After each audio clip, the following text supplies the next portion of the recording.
Hold up, wait a second. I need to know your title. Turn around, I need a minute. Are you anybody's wife yet? Keep holding my breath since the day you left. Can't get no rest. No, no. Deleted all your photos, but they're still burning inside my mind. Threw away all your clothes cause I didn't want anything left to remind me of us. Keep holding my breath since the day you left. Can't get no rest. No, no.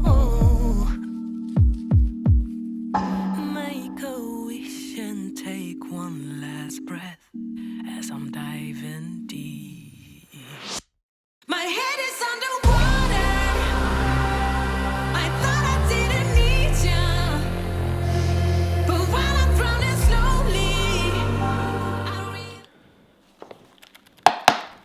Let's talk about shoes.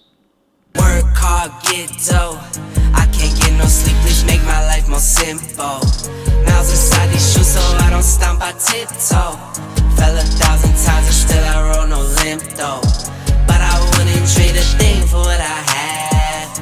I go hard, do what I need to make it last. They say the good die young, I hope I'm bad. Cheers to my past, I'm doing great now, just in case they ask. In the booth and I lay it down, I might take a nap. Okay, so shoes, something that's near and dear to my heart, both casual or sneakers or cycling related. I won't tell you exactly how many pairs of shoes collectively Linda and I own, because you would judge us. However, let's jump into the cycling related portion of our collection.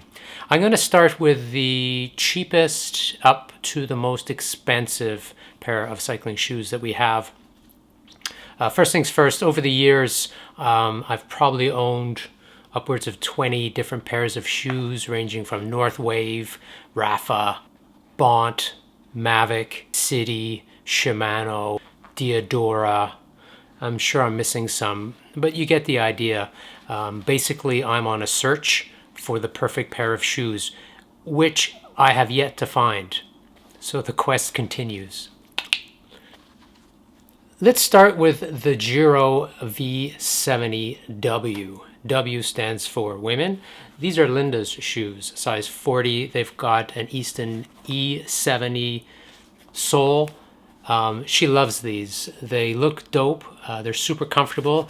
This knitting gives enough support for her. They're light and, again, comfortable. Lace-ups, so you know they're boss. Linda did have another pair of shoes. She had some Northwaves, which were okay, but they weren't her favorites. And they weren't super comfortable, and I think they fit a little too large for her feet. And then when she switched to a shoe which actually fits perfectly and is way more comfortable, super happy, and actually she rode more when she got the more comfortable shoe. Giro V70W. Sticking with the Giro family, these are my gravel / cyclocross shoes, Giro V90s.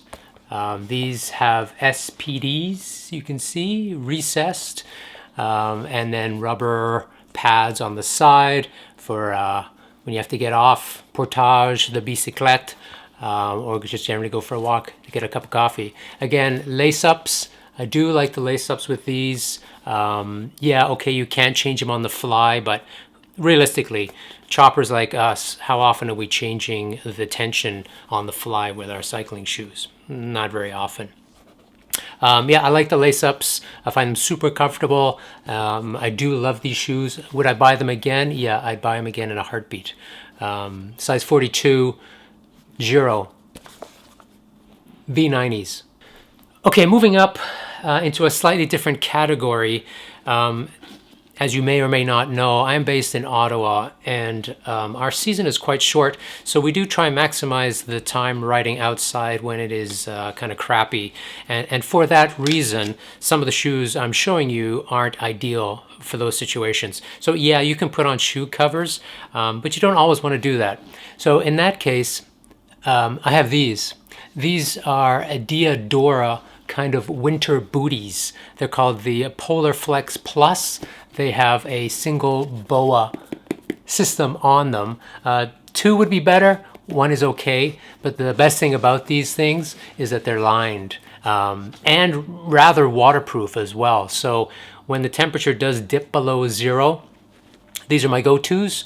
They come in 2, I don't even know if they still make these, but they come in 2 different setups. You can get them with more of a road feel. So I've got the Look Keo cleat on here for mine, but they also come with an SPD. And I went for the road look. I love these shoes. But again, I would like the closure system to be a little better. These boas are okay, but 2 would be better. Let's look at the Sidis. These are the Sidi wires. Super nice shoe, but certainly not cheap. I've had these for a few years now. They're actually about 5 years old. Here's the thing with Sidis. They are super narrow, which is okay because I have a narrow foot. These are super stiff. I don't know what this upper is made out of. I should probably Google that before I do a vlog about shoes, but there is not a lot of give here. I tend to overpronate on my left side, really overpronate. And then I find with these shoes, my left ankle rubs pretty tight up against this upper here. And I don't know if you can hear that squeaking. These things are stiff. So there's no give here for my ankle. That gets really annoying pretty quickly. So I don't wear these very often for that reason. Super stiff, they're great. Like this is a dope carbon sole here. Really nice. And I do wish I could wear these shoes more, but I just can't. They just hurt too much. Sidi wires, super nice shoe. Not the cheapest, but if you know Sidi and you love Sidi, then typically you probably stick with Sidi. This is the Shimano SFire. This was their first go around with S-Phyre, so RC9. I had the generation before this in an earlier vlog. One of my first vlogs. I talked about my progression through Shimano shoes. I had the R321s, which were nice. They had a dual Velcro strap and a ratchet system. And then I moved to the S-Phyre when these came out. So this was the first generation. I love these shoes. These are pretty much the closest I have come to finding the perfect shoe. The only thing I don't like about these is this venting here on the front. And if you know the S-Phyre, you know that they did away with this venting when they went to the RC901. Dual boa, super comfortable, super nice, super stiff, very responsive shoe. All right, last but not least, and we've certainly moved up the spectrum in terms of pricing, these are not cheap. These are the latest generation. These are last year's 2021 Shimano SFire RC902s. I got them late last year. Hard to find, especially the white ones. I think you can find the black ones quite easily. The white ones were harder to find. So these shoes are not cheap. You're looking probably retail price in Canadian dollars, just over $600, something in that range. So if you're going to spend that kind of money, you better love them. Do I love them? Yeah, I do love them. But there's a caveat. These are the most responsive shoes I've ever owned. These are the stiffest shoes I've ever owned. I don't know. I'm not very technical when it comes to how Shimano set up their shoes. But I got to tell you, the responsiveness in these RC902s is incredible. I feel I'm not losing any power whatsoever when I'm going through the pedal stroke. These are really quite fantastic. The stiffest shoes that I own. But when it comes to super stiff shoes, typically they're not the most comfortable. They changed the shoebox when they went from the traditional RC9 000 RC9 to the RC901 to the RC902. This shoebox is much more narrower than the previous generations, and you notice it. You can get a wide version of this, but I have a very narrow foot, so I'd be swimming in a wide version. I just find that right around this area, it does rub up against my pinky toe a little bit. Not terrible, not awful, not so bad I needed to return these shoes. But just be aware that the shoebox is different when you go to the RC902 versus the previous generations, RC901 and just the RC9. S-Phyre, Shimano. So that's a look at all the shoes. There's a lot of them.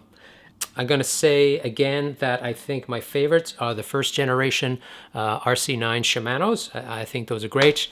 But I will say though, typically, the more money I've spent on the shoes, the less comfortable they are.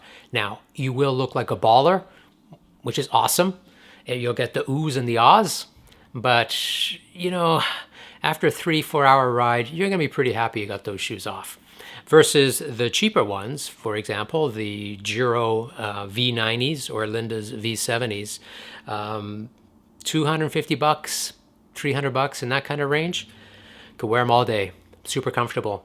And you'll look like a bit of a baller because you got the lace-ups. All right, guys, that's a wrap. Hopefully you enjoyed today's video and enjoyed the selection of shoes that both Linda and I own. Yeah, she basically owns one pair and I own 6 or 7. It's embarrassing. An abundance of riches. First world problems, right? Roads are starting to clear out here, and looks like we'll be able to head up to the Gatineau Park soon, get some good hill rides in, get some good content for you. If you could click the subscribe button below. That'd be awesome. Give the video a like. Any comments are certainly appreciated. I do love hearing from you. Have a great week. We will regroup. Take care.